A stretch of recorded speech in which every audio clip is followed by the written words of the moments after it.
wabarakatuh. Halo teman-teman semua, kami dari kelompok 4 akan mempresentasikan paparan akhir perkuliahan untuk memenuhi tugas mata kuliah pemahaman tentang peserta didik dan pembelajarannya. Pada pameran perayaan akhir perkuliahan ini, kami telah mengembangkan output produk kreatif. Kelompok kami beranggotakan Siti Fatimah Dwi Husadati, Nurul Hikmah, Reni Cahyani, Alvin Nurmaulida, dan Fazal Muna. Selamat menyaksikan. Pada pameran perayaan akhir perkuliahan ini, terdapat 6 konten materi yang akan kami sampaikan. Di antaranya, yang pertama, desain assessment yang didesain. Yang kedua, hasil profiling peserta didik. Yang ketiga, perangkat ajar. Yang keempat, best practice yang telah dilakukan. Yang kelima, hal yang dipelajari dari rangkaian proses PPL. Dan yang terakhir, tips yang dapat diberikan kepada masyarakat luas. Desain assessment yang didesain merupakan desain instrumen dari penyusunan profiling peserta didik. Beberapa aspek yang digunakan sebagai dasar menyusun profil peserta didik. Pertama, aspek perkembangan kognitif PAC. Pada tahap ini, peserta didik sudah mampu untuk melakukan klasifikasi terhadap benda-benda konkret, operasi konkret yang berkaitan dengan objek nyata, termasuk membaca, menulis, berhitung, memahami materi dengan menggunakan media ataupun tidak, dan menjawab pertanyaan lisan maupun tulisan dengan baik. Perkembangan sosial emosional Bronfenbrenner. Teori ekologi 1 sosial emosional Bronfenbrenner yaitu mikrosistem, di mana menekankan pengamatan tentang kondisi sosial emosional eksternal peserta didik dengan lingkungan sekitarnya. Perkembangan sosial emosional Erikson. Tahap keempat psikososial Erikson yaitu industri versus inferioritas. Tahap ini terjadi pada usia 6 tahun sampai pubertas atau remaja awal. Pada tahap ini menekankan pengamatan tentang kondisi sosial emosional dalam diri peserta didik. Aspek keempat yaitu perkembangan bahasa peserta didik. Pada aspek ini menekankan pengamatan tentang kemampuan berbahasa peserta didik. Perkembangan fisiologis peserta didik.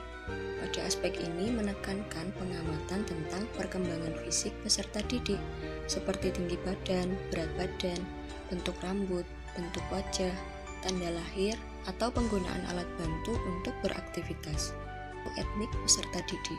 Untuk mengetahui aspek ini dapat dilakukan wawancara dan pengamatan pada peserta didik, seperti berbaur dengan teman yang berbeda agama atau suku, dan bahasa yang digunakan ketika berinteraksi dengan teman dan lingkungan sekitarnya.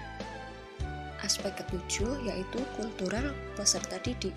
Pada aspek ini menekankan pengamatan tentang bagaimana peserta didik bertingkah laku, seperti budaya 5S, menggunakan bahasa yang sopan dalam percakapan sehari-hari, kedisiplinan peserta didik akan pakaian seragam yang dikenakannya.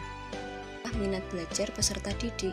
Pada aspek ini menekankan pengamatan tentang antusiasme peserta didik mengikuti kegiatan pembelajaran, seperti terlibat aktif dalam kegiatan diskusi, presentasi, dan memperhatikan pelajaran. Awal belajar peserta didik. Pada aspek ini menekankan pengamatan tentang kesiapan dan kemampuan awal yang dimiliki peserta didik terhadap materi yang akan disampaikan. Gaya belajar peserta didik. Untuk mengetahui aspek ini, dapat dilakukan pengamatan pada peserta didik tentang keaktifan ketika berdiskusi. Aspek berikutnya yaitu perkembangan emosi peserta didik.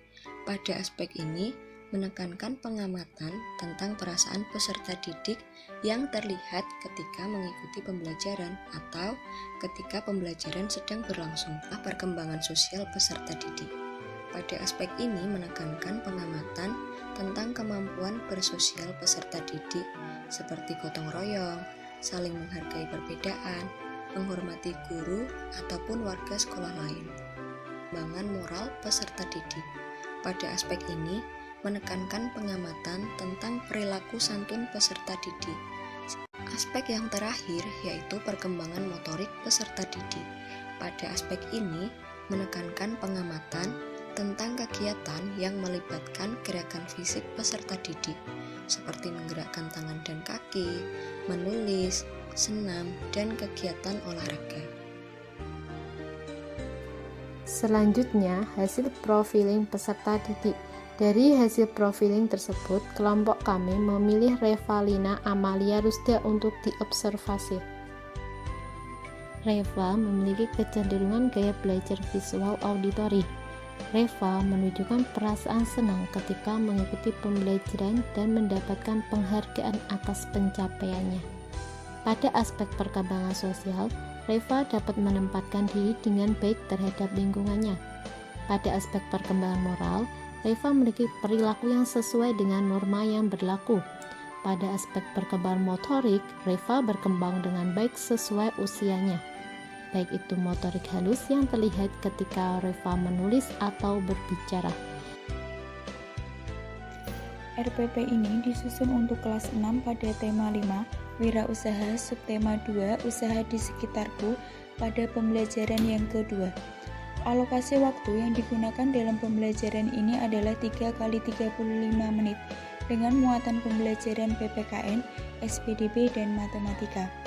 Pembelajaran ini menggunakan pendekatan TPACK dan keterampilan abad 21 dengan model pembelajaran Problem Based Learning (PBL) dan menggunakan beberapa metode antara lain ceramah, tanya jawab, diskusi, pengamatan, dan penugasan. Tes praktik yang telah dilakukan. A. Refleksi hasil dan dampak dari aksi pembelajaran siklus 1 sampai 3. Dari sisi siswa.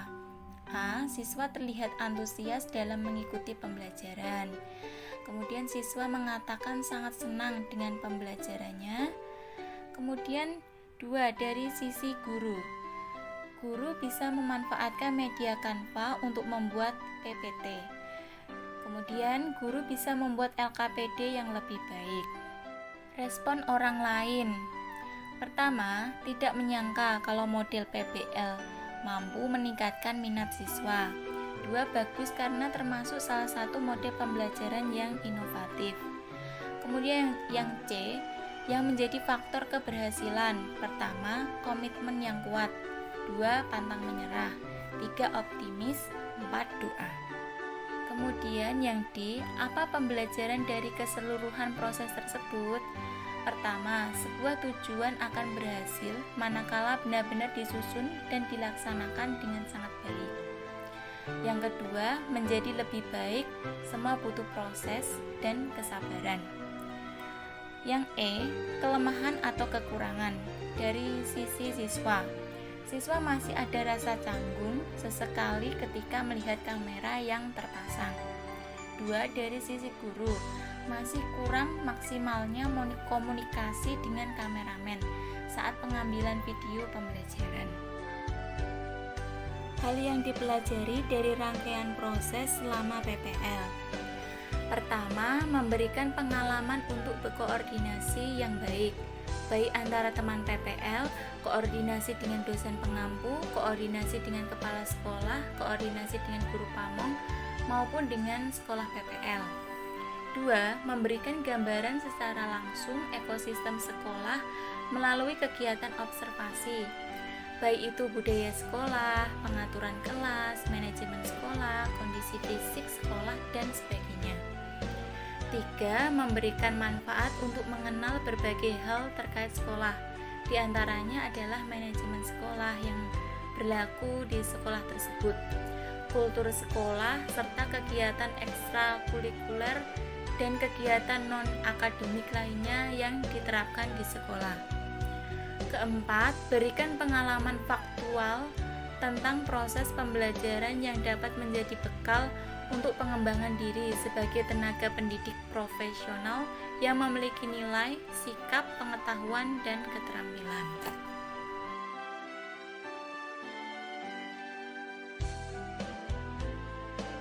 Kemudian tips mendidik anak dengan kecerdasan visual auditori.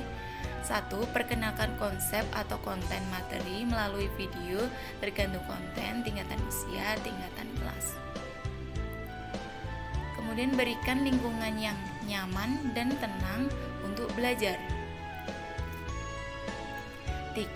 Melibatkan peserta didik dalam diskusi. Kemudian berikan kebebasan peserta didik untuk mengeksplorasi imajinasinya melalui menggambar, melukis, dan lain-lain. Kemudian ajak peserta didik belajar sambil mendengarkan musik yang disukainya. Terima kasih. Wassalamualaikum warahmatullahi wabarakatuh.